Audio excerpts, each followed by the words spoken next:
sabasaba odiochieng' mar sabasaba sigande nango nikech samoro nitiere jomoko ma tinende ni kowinjo sabasaba to giparo mana ng'anyo mosebedo chien e kinde ma samoro migosi Raila Amolo Odinga ne wacho ni sabasaba chieng' ma kama wabro dhi mondo waket sirikal tesre to jomoko bende pare higi gima notimore higni machien higni mag 90 kochande Suba Churchill machiegni kendo ng'iswa ni to hie sabasaba ni en ang'o mondo ji ong'e ni sabasaba en ang'o ka koro ji ikore ne odiochieng' ma tarik 7 dwe mar 7. Yes, erokamano ahinya. Sabasaba en chieng' mane jotelo josiasa mangoro mane oyudore oko mar sirikal kata oko mar party mane tiyo ndalo cha. Ne owacho ni koro nyaka gi rom kamukunji kod omigi thuolo kata ok omigi thuolo gi kisungu ne wacho ni with or without a permit mondo giwachi ni mondo multiparty oduogi e Kenya. Inyalo paro bati kane wayudo huru Kenya ne en piny manigi party mang'eny. Ne nitiere KANU, ne nitiere KADU, bang'e noduogo olos party moko kaka KPCU and so on and so forth. To magi parties gite noduogo olal koketigi gi lwenje matindo tindo gi sirikal mane tiyo kod party mane tiyo ndalo cha. Ma tok tho Hayati Kenyatta ma ne president mokwongo mar Kenya ka. Kenya nobedo kanigi party achiel to bedo Kenya e party achiel ne ok ni e chik. Gi kisungu giwacho ni de facto one party. Ni kuom gima ne timore Kenya ne nigi party achiel lakini ok ni chike manowacho. Nokete go thero tach. Nothero tach ma kitemo loso ni to enena ng'wech to piyo no party no lal. But Kenyatta ne careful ne nitiere onyalo dhiro ng'ato kaka ne gi jatim ga gi Jaramogi Odinga. To nitie kama kochope to odok chien.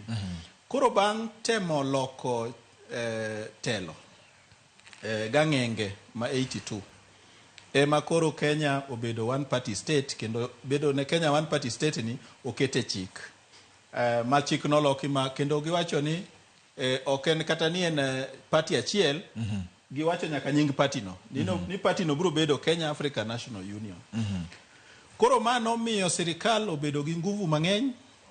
Party no bedo ma dictatorial ma en party mitiyo gagoko ma ki ifuala ni to ne nitie disciplinary committee mose luongi ndalo moko hotel ne gi Okike Amayo ma wuod Thurwa Kocha Karachuonyo mane jakoma disciplinary committee. Koro iro ni thoth jotelo mane be dwaro yudo thuolo mondo ochung mondo lar loch kombe mopogore opogore o kata rais kende obed MP obed kansila kane in ng'ama chilo moro mar pingo sirikal nosemieno to in koro igoli oko kata iwe to kachopo sama koro iwalo jok madhi chung tiyudo kotigi tactics moko ma ok odhi kare oketi tenge. Koro mae manomiyo jopiny owacho ni koro nyaka wakedi kaka oganda mondo waduog siasa mar party mang'eny.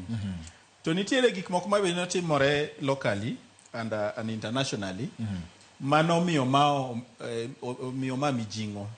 Iyudo ni e Kenya ka bang' tho Robert Ouko in particular.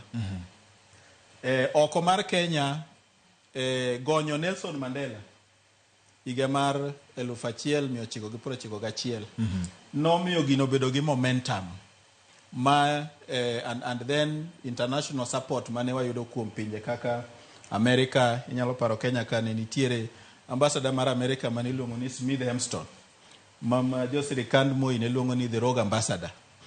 Magi ne miyo support kato gima ne koro miyo gino yudo mijing ahinya en golo josiasa mangoro kaka Kenneth Matiba, Charles Rubia, Raila Odinga gi joma moko Martin Shikuku and josiasa mang'eny.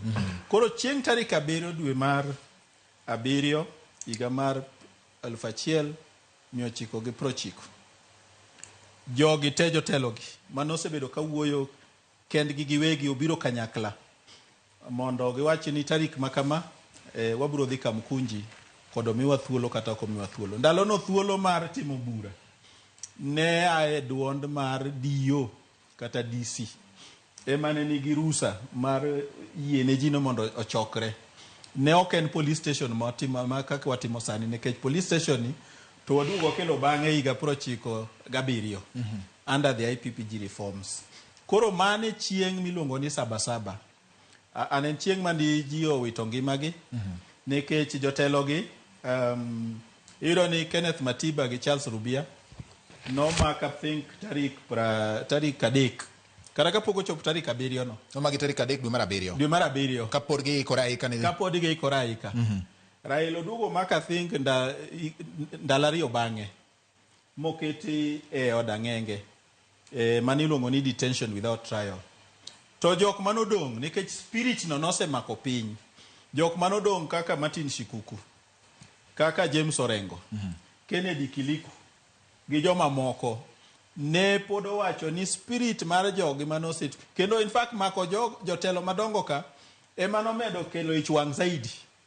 Momiyo nyaka Masinde Muliro gini jok mane chone ni paro ni moderate ni gin ok in radical ahinya nodonje wach ni makoro giwacho ni wadhi Kamkunji kod omiwa thuolo kata ok omiwa thuolo.